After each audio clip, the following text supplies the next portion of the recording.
या चिंतन मालिकेमध्ये आपण जो सध्या निबंध बघतो आहे तो आहे सांख्य आणि योग. दोन्ही शब्द आपल्याला परिचित आहेत, त्याबद्दलची आपल्याला थोडीफार माहिती आहे. अनेकांचा या विषयावरचा अनेक प्रकारांनी आणि कितीतरी उच्च दर्जाचा अभ्यास सुद्धा आहे. श्री अरविंदांनी या ठिकाणी आपण बघितलं मागच्या व्याख्यानामध्ये की सांख्य आणि योग याच्यातल्या या विचारधारेच्या नेमक्या भेदावर बोट ठेवलेलं आहे. आणि गीतेमधलं सांख्य आणि योग हे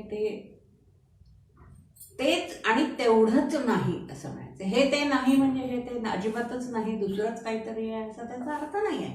फक्त पारंपरिक सांख्य विचारधारा आणि योग दर्शनाची विचारधारा या दोन्ही विचारधारांच्या कितीतरी पलीकडे, कितीतरी पल्याड जाऊन गीतेने जे सांख्य आणि योग म्हटलेलं आहे तो पाहिलेला आहे. आपण काय मागच्या ह्याला जे थांबलो होतो ते सांख्यांचे मार्गदर्शक विचार आणि काही त्यांची तत्व इथं थांबलेलं होतं. आपण हेही बघितलं होतं की श्रीकृष्णांनी अर्जुनाचा तात्पुरता प्रश्न, अर्जुनाचा जो प्रश्न आहे तो तात्पुरता सोडवला, त्या क्षणापुरता सोडवला, त्याला युद्धप्रवण करण्यासाठी सोडवला. परंतु त्याच्या आध्यात्मिक दृष्टीने त्याची उन्नती करण्याच्या दृष्टीने किंवा त्याच्या प्रश्नाची उकल ही आध्यात्मिक दृष्टीने करण्यासाठी तो पुन्हा विचार करू लागला. त्यावेळेला त्यांनी दोन विचार पद्धती सांख्य आणि योग या दोन विचार पद्धतीतल्या भेदावर नेमकं बोट ठेवलं. तात्पुरता उपाय केलेला होता. आपण बघितलं पटकन कोणत्या तरी गोष्टीसाठी आपण तात्पुरते उपाय करतो आणि मग त्याच्यानंतर नेमकं कारण काय हे शोधतो आणि त्या कारणांवर उपचार करायला जातो. थोडासा ताप आला, बरं वाटत नसलं, खोकला सर्दी वगैरे सारखी थोडीशी लक्षणं दिसायला लागली की आपण पटकन क्रोसिन, काल्पोल अशासारखी औषधं घेतो. नाही थांबलं, आपल्या आटोक्यात नाही आलं तर मग डॉक्टरकडे जातो.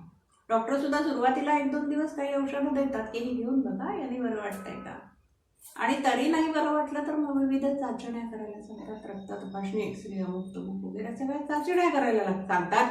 आणि मग त्या चाचण्या करून झाल्यानंतर नेमकं निदान करतात आपल्या आजाराचं आणि त्या आजारावर नेमके उपचार करतात. हा जो भाग आहे हा पूर्णपणे निदानात्मक आणि उपचारात्मक अध्यापन पद्धतीचा भाग आहे. निदानात्मक आणि उपचारात्मक. आपण बरेचदा वाचतो अमुक युष्टीचा चिकित्सक अभ्यास, गीतेचा चिकित्सक अभ्यास असे सुद्धा शीर्षक असलेले निबंध किंवा पुस्तक असू शकते. अनेक गोष्टींचा चिकित्सक अभ्यास असतो. मुळात चिकित्सा हा शब्द हा वैद्यकशास्त्राचा शब्द आहे. चिकित्सा म्हणजे एखादी गोष्ट बारकाईने बघणं, त्या गोष्टीचं विश्लेषण करणं, त्या गोष्टीचा विचार करणं आणि त्या गोष्टीच्या मुळापर्यंत जाणं. आपण काल ज्या दर्शनशास्त्राच्या म्हणजे कुठल्याही दर्शनाच्या, तत्वज्ञानाच्या अध्ययनाच्या ज्या पायऱ्या बघितल्या किंवा ज्या तत्वज्ञानाचं अध्ययन कसं केलं जातं हे बघितलं की त्याच्यामध्ये आपण असं बघितलं की पहिल्यांदा दर्शन असतं जे दिलेलं आहे ते सांख्य दर्शनाचा अभ्यास करायचा. त्याच्यानंतर त्याच्यावर जे भाष्य लिहिलेलं आहे त्या भाष्याचा अभ्यास करायचा. त्या भाष्याच्या अभ्यासानंतर त्याच्यावर जी वार्तिकं लिहिलेली आहे त्या वार्तिकांचा अभ्यास करायचा आणि त्याच्यातल्या राहिलेल्या संज्ञांच्या स्पष्टीकरणासाठी निबंध किंवा प्रकरण असतं त्याचा अभ्यास करायचा. हे आपण केलं होतं. या जशा पद्धती आहेत अध्ययनाच्या, वरून खाली येणाऱ्या तशाच खालून वर जाणाऱ्या याच नेमक्या पद्धती आहे की सर्वप्रथम निबंध किंवा प्रकरण समजून घ्यायचं, म्हणजे संज्ञा, संकल्पना, विशिष्ट गोष्टी समजून घ्यायच्या. त्या समजून घेतल्यानंतर त्याच्या पुढे जाऊन त्याच्यावरचं जे वार्तिक आहे ते, त्याच्यानंतर त्याचं भाष्य, अशा तऱ्हेने सुद्धा अभ्यास. अर्थात आधी मूळ दर्शन हे वाचलेलं असलं पाहिजे. अध्ययनाच्या या पद्धती आहे त्या पद्धती जशा औपचारिक अनौपचारिक पद्धती असतात अध्ययनाच्या की आपण जेव्हा मुलांना शिकवतो किंवा ते शिकत असतात, शिकवतो म्हणण्यापेक्षा ते शिकत असतात, त्यावेळेला आपल्या घरामध्ये ती वाक्याच्या वाक्य आपली ऐकत असतात आणि ऐकून तशीच्या तशी बोलत असतात. त्यातल्या प्रत्येक शब्दाचा अर्थ त्यांना समजतोच असं नाही, तरी ते बोलतात. योग्य वेळी योग्य ठिकाणी योग्य वाक्य बोलतात. आणि जेव्हा अगदी छोटी मुलं बोलतात तेव्हा आपण त्यांचं कौतुक पण करतो किंवा किती पण छान बोलला, किंवा एखाद्या चुकीच्या ठिकाणी चुकीचा शब्द वापरला तरी आपण त्याचं कौतुकच करतो, कारण की त्याला तो शब्द वापरून भावाचा वाटला आहे याचा आपल्याला, म्हणजे तो काहीतरी शिकतो आहे याचा आपल्याला आनंद असतो. हे अनौपचारिक झालं. औपचारिक शिक्षणाची सुरुवात अशी नाही होत. औपचारिक शिक्षणाची सुरुवात आधी मुळाक्षरं शिकवली जातात, मग त्या अक्षरांवरनं शब्दांवरनं वाक्यांवरनं निबंध असं जातं. कोणत्याही पद्धतीने गेलं तरी शेवटी जायचं ते ज्ञानाच्या गावाला. आणि हे सगळं असं जायचं असल्यामुळे श्री अरविंदांनी या निबंधांमध्ये जेव्हा गीतेतल्या संकल्पना स्पष्ट करायला आरंभ केलेला आहे किंवा स्पष्ट करण्याच्या साठी हे निबंध लिहिलेले आहेत, त्यावेळेला गीतेमधलं सांख्य आणि गीतेमधला योग ही संकल्पना वेगळी त्यांना स्पष्ट करावी लागते. याचं कारण असं की पारंपरिक सांख्य आणि पारंपरिक योग याच्यापेक्षा वेगळे आहे. मग नेमकं काय आहे त्यांच्या शब्दांमध्ये आपण बघूया. श्री अरविंदांच्या ते म्हणतात, गीतेत जे सांख्य आणि जो योग सांगितला आहे, प्रतिपादिला आहे, त्या सांख्याचे आणि त्या योगाचे स्वरूप काय आहे. आपल्याला याचा आज विचार करायचा आहे, या ठिकाणी विचार करायचा की त्याचं स्वरूप काय. एवढं स्पष्ट आहे की ईश्वर कृष्णांच्या सांख्यकारितेत प्रतिपादिलेले सांख्य तत्वज्ञान हे गीतेचे सांख्य नाही, आणि पतंजलीच्या योगसूत्रात सांगितलेला योग ही गीतेचा योग नाही. हे नक्की. ईश्वर कृष्ण आपण बघितलं होतं की सांख्य दर्शनाचं एक मोठं नाव आहे. त्यांनी सांख्यकारिका हा त्यांचा फार मोठा ग्रंथ आहे सांख्य दर्शनामधला. ते तत्वज्ञान आणि पतंजलींचा योग हे याच्यात नाही. पुरुष, पुढे ते म्हणतात, पुरुष म्हणजे आत्मे अनेक आहेत हे अस्तित्व विषयक आदि सत्य म्हणून कारिकात पारंपरिक अर्थ घेता प्रतिपादिले आहे. गीता हे आद्य सत्य कोठेही मानत नाही. उलट पारंपरिक सांख्य आग्रहाने जे अमान्य करते ते गीता आग्रहाने प्रतिपादित आहे. फार मोठा भेद आहे. पारंपरिक सांख्य जे आग्रहाने सांगते की हे असंच आहे, गीता नेमकं म्हणते की हे असं नाहीच आहे. हा त्याच्यातला मूलभूत फरक आहे. पुढे बघूया. पुरुष एक आहे, आत्मा एक आहे, हे एक तत्वच विश्वाचा स्वामी आहे, ईश्वर आहे, पुरुषोत्तम आहे. ईश्वर विश्वाचा जनक आहे, विश्वाचे कारण आहे, हे गीतेचे प्रतिपादन पारंपरिक सांख्यांच्या अगदी उलट आहे. पारंपरिक सांख्य निरीश्वरवादी आहे, नास्तिक आहे. गीतेचे सांख्य ईश्वर विषयक 3 मतांचा सूक्ष्मपणे समन्वय करते. 3 मतं जी आपल्या भारतीय तत्वज्ञानामध्ये कायम आलेली आहेत ती म्हणजे एक अद्वैत मत, ब्रह्मवाद, ब्रह्म सत्य विश्व माया हा वाद. दुसरं विश्व ब्रह्मवाद किंवा विश्वरूप ईश्वरवाद व ईश्वरवाद, विश्वकर्ता हे ईश्वर हे मत. ही 3ही आस्तिक मते मान्य करून त्यांचा समन्वय गीतेने केलेला आहे. हा खूप महत्वाचा भाग याच्यामध्ये. हा समन्वय गीतेने केलेला आहे. आता आपण असा विचार करू की सांख्य यांच्या विचारधारेची तत्व कोणती आहेत जी अमान्य केली आहेत गीतेने. सांख्यांच्या विचारधारेची तत्व कोणती. मग सांख्य नेमकं काय आहे. सांख्य हे नाव का आलं, सांख्य हे नाव कशासाठी आलं. त्या सांख्य या नावामध्ये एक महत्वाचं सूत्र दडलेलं आहे. ते म्हणजे असं की सांख्य हे पृथक्करण पद्धतीमुळे आलेले आहे. संख्या म्हणजे मोजणे, मोजता येणे, गणना करता येणे. संख्या ही गणना करण्याची गोष्ट आहे, मोजण्याची गोष्ट आहे. आणि सांख्य विचारधारांनी काय केलेलं आहे, सांख्य विचारधारेने काय केलेलं आहे की या सृष्टीच्या अस्तित्वाच्या घटकांचं पृथक्करण केलेलं आहे. सृष्टीचं जे अस्तित्व आहे, समग्र अस्तित्व आहे, समग्रता आहे, एकात्मता आहे, त्या घटकांचं पृथक्करण केले आहे. ते घटक वेगळे वेगळे केलेले, करून दाखवलेले आहेत आणि त्या वेगळ्या वेगळ्या प्रत्येक घटकाचं वेगळं वेगळं वैशिष्ट्य सिद्ध केलेलं आहे, स्पष्ट केलेलं आहे. आणि या घटक तत्वांची वेगळी वेगळी मांडणी केलेली आहे. त्यांच्या घटकांचं त्या मांडणीचं वैशिष्ट्य स्पष्ट केलेलं आहे. आणि हे सांख्य विचारधारेचं सर्वात मोठं वैशिष्ट्य आहे.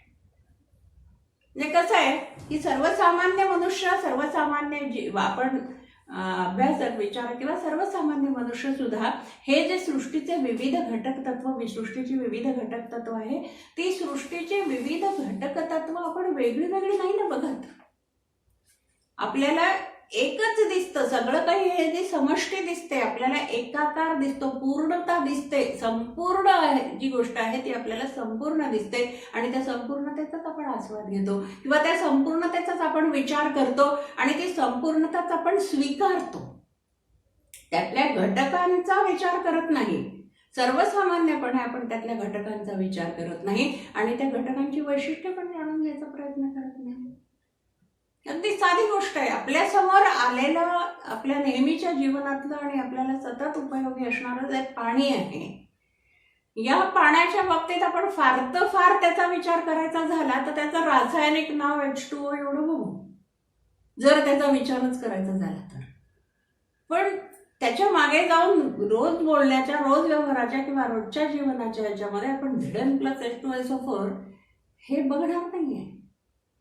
आपण समग्रता बघत असतो, एकात्मता बघत असतो, एकाग्रता बघत असतो, एकच एक गोष्ट बघत असतं. सांख्य दर्शन अशा प्रकाराने पृथक्करण दाखवतं, एकत्व दाखवत नाही, एक दाखवत नाही, संपूर्णता दाखवत नाही. अगदी साधं उदाहरण घ्यायचं की समजा आपण हे फूल आहे, आपल्याला आपण हे फूल म्हणून घेतो हातामध्ये, हे फूल म्हणून बघतो, त्याचा रंग, त्याचा असलेला सुवास किंवा त्याचा आकार, या सगळ्या गोष्टींचा आपल्याला आनंद होत असतो, त्याच्याने आपण बघत असतो. पण त्याचं हे देठ, मग हे मुकुट, मग या पाकळ्या, मग बदली परागाची दांडी, मग पराग, मग परागकण, असं बारीक बारीक घटकांनी आपण ते फूल घेत नाही किंवा त्या फुलाचा आपण विचारही करत नाही. सांख्य हे असं सगळं वेगळं वेगळं करत असते. वेगळ्या वेगळ्या घटकांचं सांख्यांचं तत्वज्ञान आहे. आपण सुरेख उमललेलं फूल बघतो, त्याच्या पाकळ्या नाही बघत, परंतु सांख्य मात्र ते करत नाही. म्हणून श्री अरविंद काय म्हणतात की सांख्य दर्शन, अगदी सांख्य दर्शनाचं एका चौकटीमध्ये त्यांनी व्यवस्थितपणे मांडणी जी केली आहे ती आपण बघूया. हे मी अगदी साध्या रोजच्या व्यवहारात सांगितलं, त्यांच्या भाषेमध्ये बघूया आपण. सांख्य दर्शन हे संयोग, म्हणजे हे जे आपण एकत्रीकरणाचे संयोग बघितलेले आहेत, हे संयोग विवेकाने फोडून, विवेकाने, विचारपूर्वक विवेकाने फोडून घटक तत्वे अलग अलग करून दाखवते. सांख्याने संकलनाचा, समन्वयाचा, एकीकरणाचा प्रयत्न मुळीच केला नाही. त्यांचा मूळ दृष्टिकोन द्वैताचा आहे. द्वैत नावाने मोडणाऱ्या वेदांत शाखांचे द्वैत फारच मवाळ आहे. वेदांमध्ये सुद्धा द्वैत अद्वैत आहे, पण त्यांचं जे द्वैत आहे ते मवाळ आहे, सामान्य आहे, सर्व खूप जास्ती कठीण कडक नाही आहे. श्री अरविंद म्हणतात सापेक्ष आहे. द्वैत नावाने मोडणाऱ्या वेदांत शाखांचे द्वैत फारच मवाळ आहे, सापेक्ष आहे. सांख्यांचे द्वैत तसे नाही, ते अति निर्भेळ आणि कडक आहे. सांख्य मताप्रमाणे अस्तित्व हे एक तत्वाने बनलेले नाही. दोन मूलभूत तत्वे, पुरुष आणि प्रकृती, आपल्या अन्योन्य संबंधातून विश्वनिर्मिती करतात, अशी सांख्यांची मांडणी आहे. एक एक शब्द विचारात घेऊ, त्यांचे शब्द समजायला जरी कठीण असले तरी ते खूप महत्वाचे म्हणून आपल्याला ते वाचणं आवश्यक आहे. आपल्या दोन मूलभूत तत्वे, पुरुष आणि प्रकृती, आपल्या अन्योन्य संबंधातून विश्वनिर्मिती करतात, अशी सांख्यांची मांडणी आहे. ही तत्व काय आहे? पुरुष हे निष्क्रिय आणि प्रकृती हे सक्रिय तत्व. इथे पुरुष म्हणजे स्त्री पुरुष हा भाग नाही, कुठल्याही स्त्री पुरुष लिंगभेदाचा हा प्रश्न नाही. हा पुरुष आणि प्रकृती आपल्याला सगळ्यांना हे माहित आहे, ते दोन्ही घटक. पुरुष हे निष्क्रिय, ही तत्व आहेत. पुरुष हे निष्क्रिय तत्व आणि प्रकृती हे सक्रिय तत्व. पुरुष म्हणजे आत्मा, सामान्य लौकिक अर्थाने नव्हे, तर शुद्ध जाणीवयुक्त अस्तित्व, अचल अपरिवर्तनशील आत्मप्रकाशयुक्त अस्तित्व या अर्थाने. प्रकृती म्हणजे शक्ती आणि तिची क्रिया प्रक्रिया. शुद्ध जाणीवेचा पुरुष काहीही करत नाही, पण प्रकृतीच्या क्रिया प्रक्रिया पुरुषाचे ठिकाणी प्रतिबिंबित होतात. प्रकृती मूलतः जड यांत्रिक सक्रियतेची आहे, पण पुरुषाच्या ठिकाणी प्रतिबिंबित झालेली सक्रिय जड प्रकृती पुरुषाच्या जाणीवेने जाणीवयुक्त दिसते.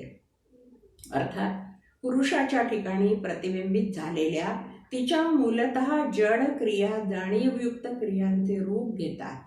प्रकृतीच्या प्रभावाखाली असलेला पुरुष प्रकृतीच्या या क्रिया आपल्या स्वतःच्या आहेत असं मानतो. वस्तूंची निर्मिती, स्थिती, लय, जन्म, जीवन, मरण, जाणीव, नेणीव, इंद्रियगत ज्ञान, बुद्धिगत ज्ञान, अज्ञान, कर्म, अकर्म, सुख, दुःख या सर्व घटना केवळ प्रकृतीच्या कृती असून पुरुष त्या सर्व आपल्या स्वतःच्या मानतो. याला कारण त्याच्यावरील प्रकृतीचा प्रभाव. वाचून दमायला होतं. पुरुष आणि प्रकृती ही दोन तत्व, एक निर्जीव जड, दुसरी सक्रिय. प्रकृती ही शक्ती, प्रकृती ही क्रिया, प्रकृती ही चल आणि पुरुष हा अचल. परंतु तरी सुद्धा पुरुष तत्वाच्या संयोगाशिवाय प्रकृती तिचं कार्य करू शकत नाही. प्रकृती आणि पुरुष, शिव आणि शक्तीची ही उपमा दिलेली. शिव तत्व आहे, जोपर्यंत शक्ती तत्व त्याच्यामध्ये एकत्रित होत नाही तोपर्यंत कुठलीही क्रिया घडत नाही. प्रकृती पुरुष, शिव आणि शक्ती असं म्हटलं जातं. तत्व निष्क्रिय असतं, तत्व स्वतः काही करू शकत नाही. परंतु ते तत्व काही करत नसतं. जेव्हा प्रकृती जे काय करते ते त्या तत्वात प्रतिबिंबित होतं आणि ते प्रतिबिंबित झालं की ते आपलंच आहे असं त्या पुरुषाला वाटायला लागतं. एखाद्या शांत जलाशयाच्या काठी आपण उभं असलो, पाणी अजिबात हालत नसलं, आजूबाजूची झाडं किंवा दिवे संध्याकाळच्या वेळेला असले तर ते लागलेले असतील आणि त्या शांत याच्यामध्ये प्रकाशात त्या पाण्यामध्ये जलाशयामध्ये जर हे सगळं रूप परिवर्तित झालेलं असलं, जसंच्या तसं परिवर्तित झालेलं असलं, तर जर त्याचा दुरून कोणीतरी त्याचं चित्र काढलं, प्रकाशचित्र काढलं, फोटो काढला, तर नेमकं पाण्यातलं प्रतिबिंब कोणतं आणि काठावरचं खरं असलेलं निसर्ग कोणता हे आपल्याला पाहणाऱ्याला ओळखू येणार नाही. इतकं ते एक झालेलं असतं. तसं होतं की प्रकृती ज्या क्रिया करत असते त्या क्रियांचं त्या क्रिया स्वतःमध्ये पुरुष प्रतिबिंबित करून घेतो. आणि काही वेळांनी असं होतं की त्या प्रतिबिंबित करत असताना त्याला त्या स्वतःच्याच क्रिया आहेत असं वाटायला लागतं. आणि मग ती सृष्टी पुरुष आणि प्रकृती यांची सृष्टी होते. मग नेमकं पुरुष म्हणजे काय आहे आणि प्रकृती म्हणजे काय आहे? पुरुष हे तत्व आहे हे आपल्या लक्षात आहे. पुरुष हा आत्मा आहे हे लक्षात आहे. परंतु आत्मा म्हणजे आपण जो आत्मा म्हणतोय, जीवात्मा म्हणतोय, जो आत्मा म्हणतोय आपल्यामध्ये असलेला की ज्याच्यामुळे आपण जिवंत आहे, या सामान्य अर्थाने आत्मा नव्हे, तर तो सर्वश्रेष्ठ असा आत्मा की जो अपरिवर्तन आहे, जो जन्मत नाही, जो बदलत नाही, ज्याच्यात काहीही विकार होत नाही, असा अविकारी जो आहे तो आत्मा आहे. आता मग प्रकृती काय आहे? हा अविकारी आहे. मग प्रकृती काय? तर प्रकृती परिवर्तनशील आहे, चल आहे, हलणारी आहे, क्रियाशील आहे. आणि सर्वात पहिली गोष्ट, पुरुष आणि प्रकृतीच्या संयोगाने सृष्टी निर्माण झालेली आहे ती आपण बघतोय. आपण सुद्धा तोच भाग आहोत, पुरुष प्रकृतीच्या संयोगाने निर्माण झालेलं. हा सांख्यांचं हे तत्वज्ञान आहे. मग प्रकृती काय आहे? प्रकृती जी आहे, प्रकृती म्हणजे त्रिगुणात्मक, जी त्रिगुणात्मक निर्मिती आहे ती प्रकृती आहे. प्रकृती ही 3 गुणांची आहे आणि पुरुष हा शुद्ध जाणीवेचा आहे. प्रकृती 3 गुणांची, पुरुष हा शुद्ध जाणीवेचा. मग आता 3 गुणांची प्रकृती म्हणजे नेमकं काय?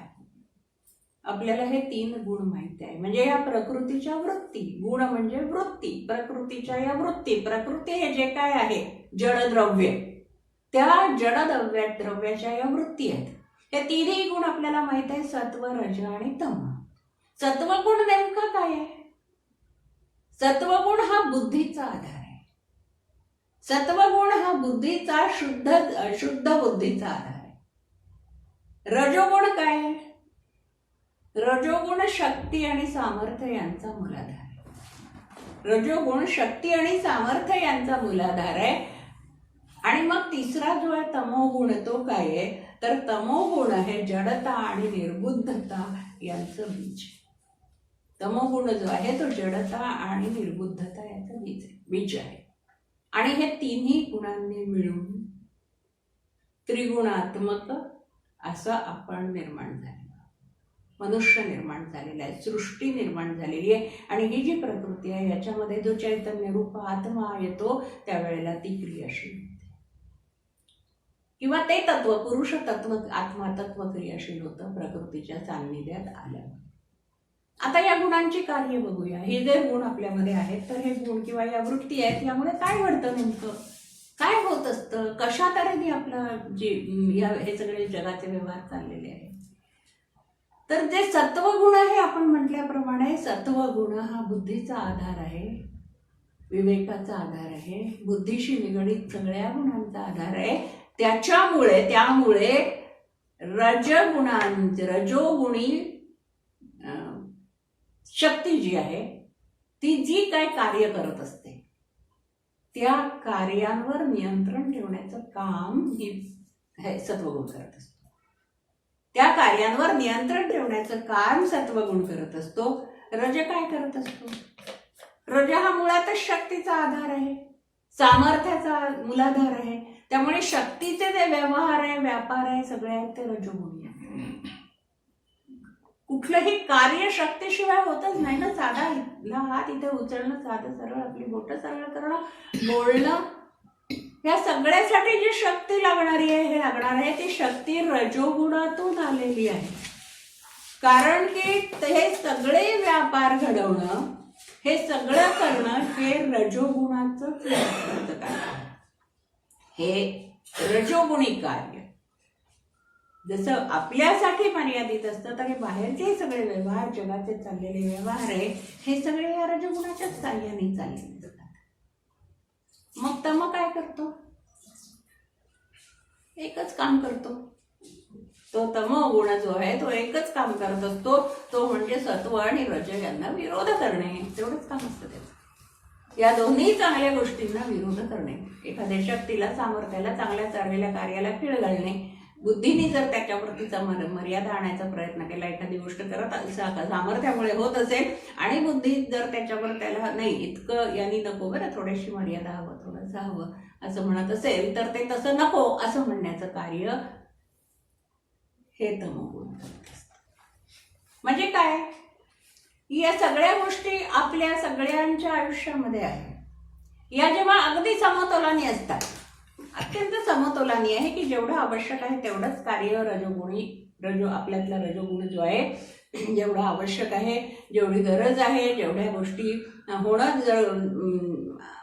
व्हायलाच हव्या आहेत, त्याच गोष्टी जर आपल्यातलं सामर्थ्य, आपल्यातली शक्ती करत असेल तर मग बुद्धीला त्याच्यावरती फारसं नियंत्रण आणायची गरजच नाही. त्यामुळे बुद्धी शांतपणे तर ठीक आहे, चांगलं व्यवस्थित चाललेलं आहे. आणि मग हे असत असताना त्यामुळे विरोध करायला कुठे जागाच नाही मिळणार आहे याला. त्यामुळे तमोगुण पण शांत बसलेला असतो. सगळं शांत असतं, काहीच होत नाही, काहीही घडत नाही. सगळ्या वृत्ती जेव्हा समतोलाने असतात तेव्हा जगात काहीही घडत नाही. ज्याला आपण अगदी कधी कधी म्हणतो ना की किती मिळमिळीत आयुष्य चाललंय, काहीच नाही आहे, तू चटपटाला जीवन आयुष्यामध्ये काहीच नाही घडत आहे, खूपच असं रुटीन, निरस, कंटाळवाणा. कारण हे सगळे गुण समतोलानी आहेत. त्यातल्या एखाद्या कुठल्या तरी गुणाने उचल खाल्ली की मग ताबडतोब त्याच्यात काहीतरी व्हायला लागतं.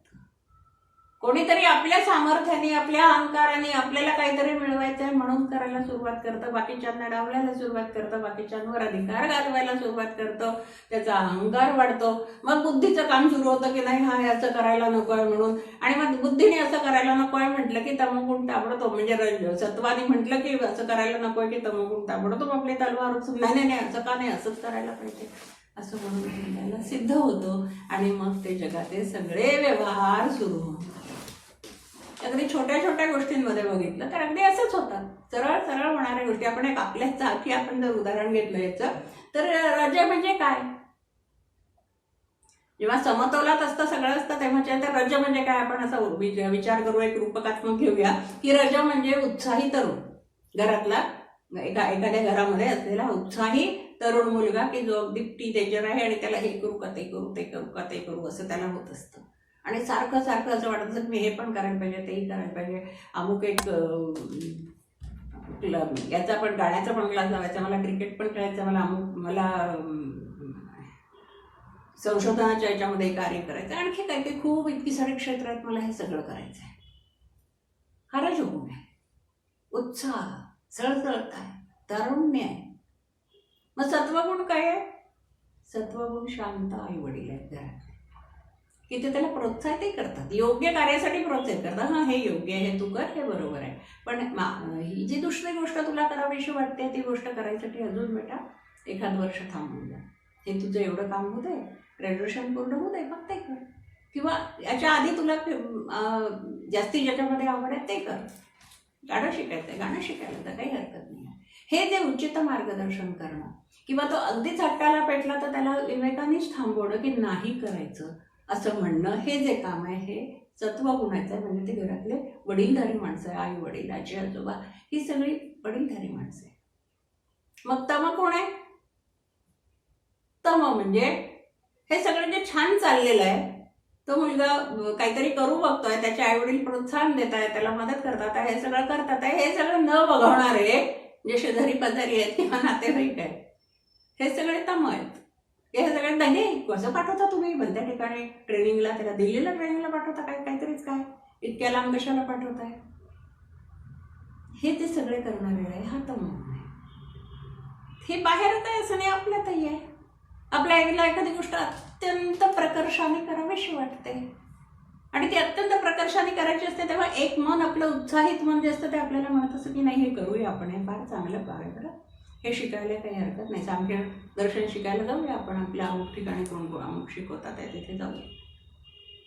मग त्यावेळेला दुसरं जे व्यवहारी मन असतं सत्वगुणी, ते म्हणतं की हे काय वय आहे का सांख्य शिकायचं, थांबून जा जरा, आता वाचून येईल ना, कशाला त्या परीक्षा द्यायच्या हे सगळं करायचं.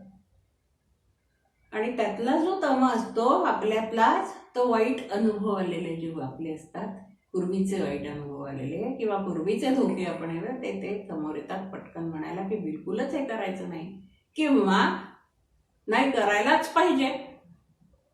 बुद्धीला वैर करायचं, बुद्धीला जर बुद्धीशी वैर करायचं असेल तर तमोगुण आधी समोर येतो बुद्धीशी वैर करायला, आणि मग आपला बुद्धिभेद होतो, आपला आपल्यामध्ये होतो, सगळ्यांमध्ये होतो. हा सगळा समतोल बिघडतो. या सगळ्या वृत्ती एकमेकींशी स्पर्धा करायला लागतात, एकमेकींवर प्रभाव पडायला लागतात, त्या एका वृत्तीचा दुसऱ्या वृत्तीवर परिणाम व्हायला लागतो आणि त्यामुळे सगळा व्यवहार जो आहे तो बिघडत जातो. हे सगळे मानसिक व्यवहार बघतोय आपण.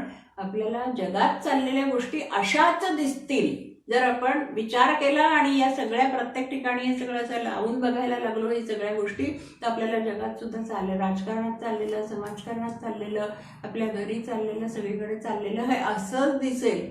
परंतु आपण हा विचार करतोय, हा गीतेचा विचार करतोय, आध्यात्मिक दृष्टिकोनातून विचार करतोय, आपल्या मनाची उन्नती करण्याच्या दृष्टीने विचार करतोय, तेव्हा मनोव्यापाराच्या दृष्टीने विचार करायला पाहिजे.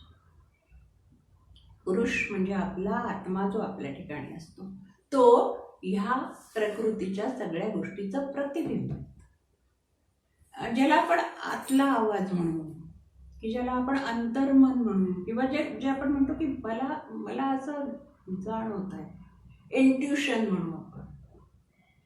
ह्या ज्या गोष्टी असतात, ह्या गोष्टी म्हणजे या सगळ्या आपण आता ज्या रूपकामध्ये बसत आहेत या गोष्टी म्हणजे पुरुष समजा, आपण प्रकृती, कारण आपण जड त्रिगुणात्मक. आणि हा जो इंट्युशन आपल्यामध्ये बसलेला आहे, हा जो अंतरात्मा आहे, हा पुरुष आहे, हा आत्मा आहे, हा पुरुष आहे. आणि हा जो पुरुष आहे हा काय करतोय, याच्यावर सगळ्या गोष्टी प्रतिबिंबित होतात. आणि मग काही काळाने सुरुवातीला आपल्याला तो आतला आवाज, अंतरात्मा वगैरे हे सगळ्या गोष्टी इंट्युशन वगैरे वाटत राहतात आणि मग नंतर काही काळानंतर ते येणं बंद होऊन जातं. कारण की त्या अंतरात्म्याला वाटायला लागतं की हे सगळं आपणच करतोय, आपलाच स्वभाव आहे हा. आपणच त्याच्यामध्ये मग्न होऊन जातो आणि तो त्याच्यामध्ये होऊन जातो आणि मग एकदम एखाद वेळेस खडबडून तो जागा होतो आणि त्याला वाटायला लागतो की अरे आपण नव्हतं हे करायचं बरं, असं कसं आपण हे करायला लागलो. आणि मग तो कडबडून जागा येतो आणि मग त्याला लक्षात येतो, तो परत पुन्हा आपल्या विचारांना योग्य दिशेवर आणतो, योग्य मार्गावर आणतो. तो त्याच्यात चालला गेलेला असतो, एकदम विसरून गेलेला असतो. रंगोनी रंगात साऱ्या रंग माझा वेगळा, मी कोणीतरी वेगळा आहे हे तो पुरुष आपल्यातला विसरून गेलो असतो, प्रकृतीच्या रंगात रंगून जातो. आणि मग जेव्हा त्याची जाणीव होते तेव्हा खडबडून जागा झाल्यासारखं होतो आणि हे प्रतिबिंबित करणं नाकारतो. मग आता श्री अरविंदांच्या पुढे प्रश्न आहे, हे सगळं सांख्य तत्वज्ञान वाचल्यानंतर, की फक्त प्रकृतीचे गुण आपल्यात प्रतिबिंबित करणं, ते प्रतिबिंबित करण्याची अनुमती देणं किंवा अनुमती नाकारणं हेच पुरुषाचं कार्य आहे. एवढंच कार्य आहे असं वाटायला लागतं, पण गीतेने तसं म्हटलेलं नाहीये. गीता काय म्हणते त्यांच्या शब्दात पुन्हा बघा. प्रतिबिंब धारण करणे, प्रतिबिंब धारणाला अनुमती देणे आणि ती काढून घेणे एवढेच अधिकार पुरुषाला आहेत असे दिसते या सांख्य तत्वज्ञानाच्या विवेचनावरून आपण जे केलं त्याच्यावरून. प्रतिबिंब धारणामुळे तो गीतेच्या शब्दात प्रकृतीचा साक्षी, उपद्रष्टा आणि अनुमंता आहे. तो क्रियाशील नाही, ईश्वर नाही. त्याने अनुमती देणे आणि ती काढून घेणे या त्याच्या क्रिया देखील खऱ्या अर्थाने क्रिया नाहीत. प्रकृतीने त्याचवर लादलेल्या व त्याने केवळ मान्य केलेल्या या त्याच्या अक्रिय अवस्था आहेत. पुरुषाला स्वतःची अशी आंतरिक किंवा बाह्य विषयक क्रिया मुळीच नसते. त्याची बुद्धी क्रियाशील नसते, इच्छा पण क्रियाशील नसते. म्हणून विश्वाचे एकमेव उत्पत्ती कारण तो होऊ शकत नाही. त्याबरोबर दुसरी वस्तू विश्वोत्पत्तीसाठी कारण म्हणून घेणे अनिवार्य होते. पुरुष किंवा आत्मा हा जाणीवयुक्त ज्ञान, इच्छा, आनंद या स्वभावाचा आहे. तो एकटाच विश्वाचे कारण होऊ शकत नाही. पुरुष आणि प्रकृती मिळून विश्व कारण आहे. अक्रिय जाणीव आणि सक्रिय शक्ती हे दोघे मिळून विश्व जन्माला घालतात. ही सांख्यांची विश्वोत्पत्तीची कथा आहे. सांख्यांची विश्वोत्पत्तीची कथा आहे. विश्व निर्मिती कशी झाली? प्रकृती आणि पुरुष हे दोघं मिळून, म्हणजे पुरुष हा प्रकृतीची मदत घेऊन किंवा प्रकृती ही पुरुषाची मदत घेऊन विश्व निर्मिती करते. म्हणून पुरुष हा ईश्वर नाही, कारण ईश्वराला विश्वनिर्मितीची साठी कोणाची तरी आवश्यकता नाहीये. ईश्वर हा एक आहे. आपण आता म्हणतो की ईश्वर ही जी विश्वाची निर्मिती झालेली आहे, ही जी शक्ती आहे ही एकमेव द्वितीय शक्ती आहे. ही एकच शक्ती आहे आणि ही एकच शक्ती सर्व काही बघत असते. एकोहम बहुस्या, एकच शक्ती आहे आणि तिच्यातूनच सगळं निर्माण झालेलं आहे. आणि सांख्य तत्वज्ञान असं म्हणतो की पुरुष प्रकृतीच्या मदतीने या विश्वाची उत्पत्ती करतो. मग जर पुरुष हा आत्मा असेल, त्याला जर स्वतःची इच्छा नसेल, त्याला जर स्वतः तो एकटा विश्वाचं कारण होऊच शकत नाही, कारण तो सक्रिय नाहीये. त्याच्यामध्ये निर्मिती करण्याची क्षमताच नाही. निर्मिती क्षमता ही प्रकृतीमध्ये आहे. प्रकृतीच्या मदतीशिवाय तो करू शकत नाही. म्हणजे हे एकदमच झालं निर्माण. ते पुरुष आणि प्रकृती हे दोन आहे आणि प्रत्येक प्रकृतीसाठी प्रत्येक पुरुष, असे अनेक पुरुष आहेत, मग अनेक आत्मे आहेत. हे सगळं तत्वज्ञान गीतेने स्वीकारलेलं नाही. म्हणून सांख्य, पारंपरिक सांख्य आणि गीतेतलं सांख्य हे एक नाही असं श्री अरविंदांना म्हणतो. विश्वाचा हा जो विकास झालेला आहे हा त्रिगुणात्मक प्रकृतीप्रमाणे झालेला आहे. प्रकृती हे जड मूलद्रव्य मानलं तर ती अव्यक्त आहे, अचेतन आहे. त्या जी मूलद्रव्य आहेत त्या मूलद्रव्यांपासून झालेल्या आहे. जसं आकाश, वायू, अग्नी, जल आणि भूमी, याच्यातनं प्रकृतीची निर्मिती झालेली. 5 ज्ञानेंद्रिय, 5 कर्मेंद्रिय, बुद्धी, मन अशा 13 सांख्यांचा सर्ग हा 13 गुणांचा सांख्यांचा सर्ग आहे. आणि या 13 गुणांच्या साह्याने हे प्रकृतीचा विकास होत असतो. आणि बुद्धीचं जे मी असतं, मी केलं आहे, मी निर्मिलेलं आहे, माझ्यामुळे निर्माण झालेला आहे, हा जो अहंकाराचा भाव आहे, या अहंकाराचा प्रभाव आत्म्यावर पडतो, पुरुषावर पडतो. आणि प्रकृतीच्या ज्या वृत्ती आहेत त्या वृत्तीशी आणि तिने केलेल्या क्रियेशी तादात्म्य पावण्याला तो, म्हणजे पुरुषाचं तादात्म्य होण्याला तो कारण होतो, त्याला तो सक्रिय करतो, तादात्म्यता प्राप्त करण्यासाठी सक्रिय करतो. म्हणून पुरुषाच्या ठिकाणी प्रकृतीचं प्रतिबिंब दिसतं, असं श्री अरविंदांनी म्हटलेलं आहे. आणि म्हणून ही जी जाणीवपूर्वक बुद्धी आहे, जाणीवपूर्वक इच्छा आहे, ही कुठून आली आहे याचा ते पहिल्यांदा विचार करतात. मग आपल्यामध्ये जी जाणीवपूर्वक बुद्धी आणि जाणीवपूर्वक विचार कुठून आहे? विश्वाचा विकास हा प्रकृतीच्या त्रिगुणी पायापासून झालेला आहे. विश्वातल्या सगळ्या वस्तूंचे मूल घटक जे आहेत किंवा सगळ्या जडशक्तींचे मूल घटक हे आहेत, हे सगळे जड किंवा हे चेतन. याचे सांख्य याला 2 वेगळं म्हणतात, भिन्न म्हणतात. जड चेतनाला प्रकृती पुरुष असंच मानतात. तर ह्या शक्तीची जी 5 मूलद्रव्य आहेत जी आपण बघितली, ती सगळी मूलद्रव्य आणि त्याच्यातनं कसा कसा विकास होत झालेला आहे सृष्टीचा, या सगळ्याचा विचार गीतेने केलेला आहे. श्रीकृष्णाने अर्जुनाने तो समजावून सांगितलेला आहे. आणि तिथे आणि पारंपरिक सांख्यांच्या विश्वनिर्मितीच्या कथेमध्ये काय भेद निर्माण झालेला आहे आणि तो मग श्रीकृष्णाने अर्जुनाला कशा प्रकाराने समजून सांगितलेला आहे ते आपण पुढच्या भागामध्ये बघूया. आज आता इथेच थांबूया. धन्यवाद.